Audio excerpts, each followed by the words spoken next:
चप्पल यहाँ पे 100 रुपये का बिक रहा है दोस्तों, देख सकते हैं कि जितना चप्पल लगा हुआ है सब 100 रुपये का है।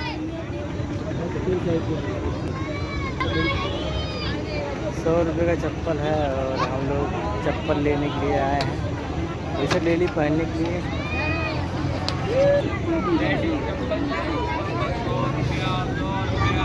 ये सब बाज़ार है यहाँ का, देख सकते हैं बर्तन सर्तन दिख रहा है। बहुत हाँ और ऐसे भी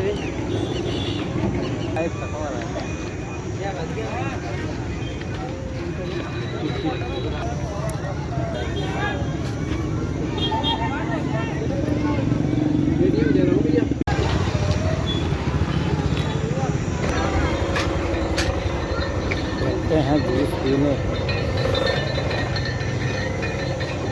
आम का।